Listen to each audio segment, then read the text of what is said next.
Content क्रिएशनच्या आपल्या ह्या दुनियेत सगळ्यांचं स्वागत. जसं एका नाण्याला दोन बाजू असतात आणि कॉलेजमध्ये आपल्याला थिअरी आणि प्रॅक्टिकल हे दोन गोष्टी असतात, तसंच कंटेंट क्रिएशनमध्ये आपण दोन बाजू बघणार. सगळ्यात अगोदर थिअरी. थिअरी म्हणजे जेव्हा मी एक डिव्हाइसमध्ये माझा व्हिडिओ शूट करतोय किंवा एक पोस्ट बनवतोय, आर्टिकल बनवतोय, तर कोणती डिव्हाइस वापरतोय? फॉर एक्झाम्पल सध्याच्या प्रोसेसमध्ये मी एक माईक वापरतोय.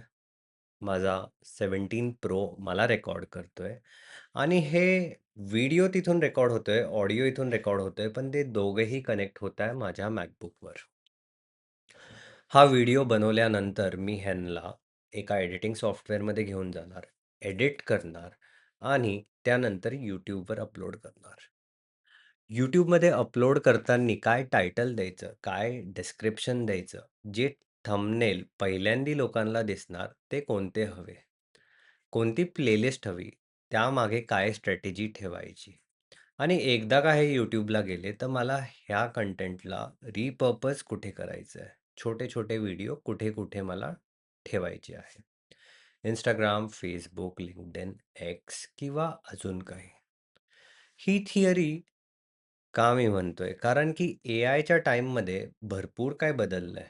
10 वर्ष अगोदर हे सगळं नव्हतं. एक छोटंसं उदाहरण देतो. 10 वर्ष अगोदर जेव्हा मी गिटार क्लासेस घ्यायचो, तेव्हा पहिल्यांदा मी जाऊन माझ्या सोसायटीच्या मुलांसोबत बोललेलो. 4 मुलांची पहिली बॅच झाली. त्यानंतर तेच 4 मुलं 8, 8 नंतर 10, 10 ची 2 बॅच, 2 बॅचपासून 4 बॅचेस. एक फॉर्म्युला भेटलेला मला.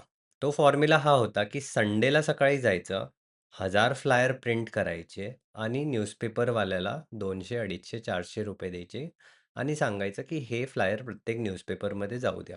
संडेला 9 ते 10 वाजता मला 10 पेरेंट्सचे तरी कॉल यायचे.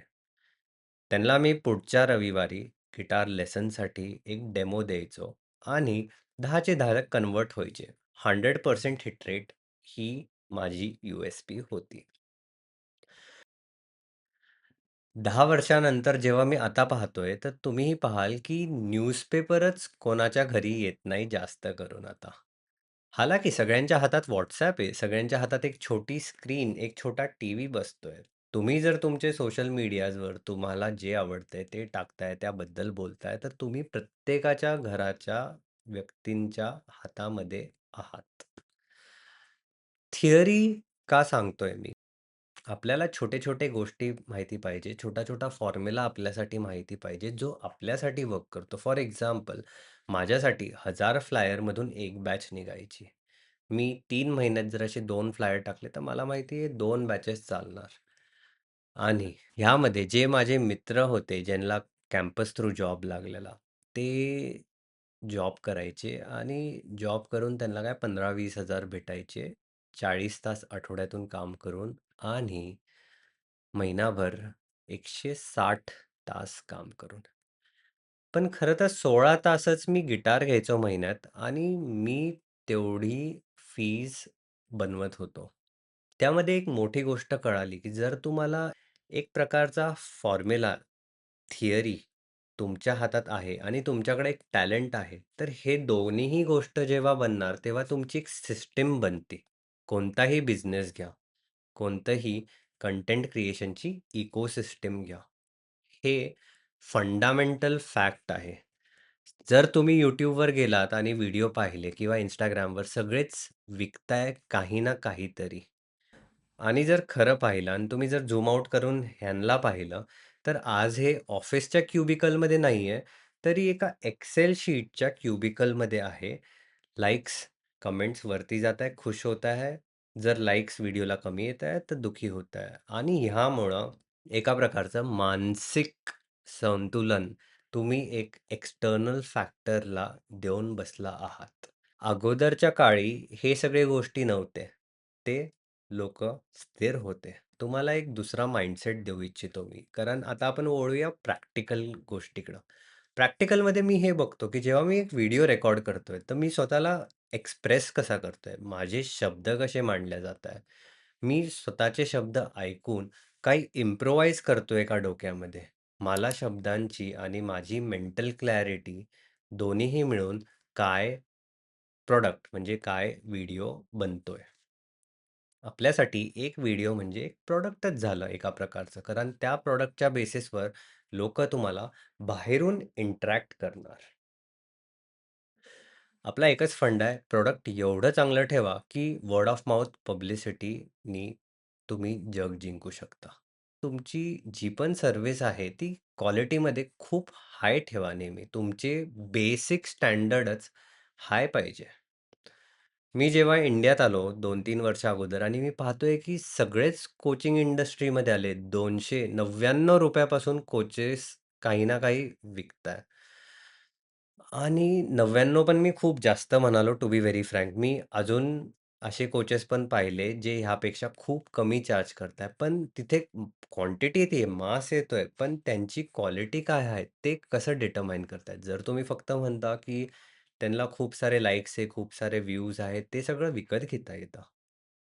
मी असं नाही म्हणत आहे, की लोकं ते विकतच घेता, पण ते विकत घेता येतं. प्रॅक्टिकल साइड जर बघतोय क्रिएटरची मी, तर प्रत्येक व्हिडिओ मागे त्याची एक लाईफ स्किल डेव्हलप होतीये. मी व्हिडिओ बनवतोय, माझे 2 रिझन. पहिला रिझन म्हणजे मला स्वतःला इम्प्रूव्ह करायचंय. दर व्हिडिओला जेव्हा माझी टीम आणि मी एडिट करतो, मी पाहतो पुढच्या व्हिडिओला बेटर कसं बनवू शकतो. अजून माझी भाषा सिंपल कशी करू शकतो सो दॅट प्रत्येक व्यक्ती जो हा व्हिडिओ ऐकेल त्याला हे कळेल. आणि दुसरी गोष्ट, जेव्हा मी पाहतो की स्टार्टअप इंडियातले फर्स्ट टियर सिटीला एक प्रकारची मिठी मारून बसले आहे. दिल्ली, मुंबई, बंगलोर, हैदराबाद, चेन्नई इथे तुम्हाला सगळे स्टार्टअप्स दिसेल. पण आपल्या ग्रामीण क्षेत्रामध्ये आणि गावाकडे हे सगळे फॅसिलिटीज नाही आहे. त्यांच्याकडे इंटरनेट आहे, पण हे नेटवर्क तिथे नाही. आता एका शहरी व्यक्तीला काय माहिती गावाकडं काय चालू आहे, तर तो काय प्रॉब्लेम सोडवणार.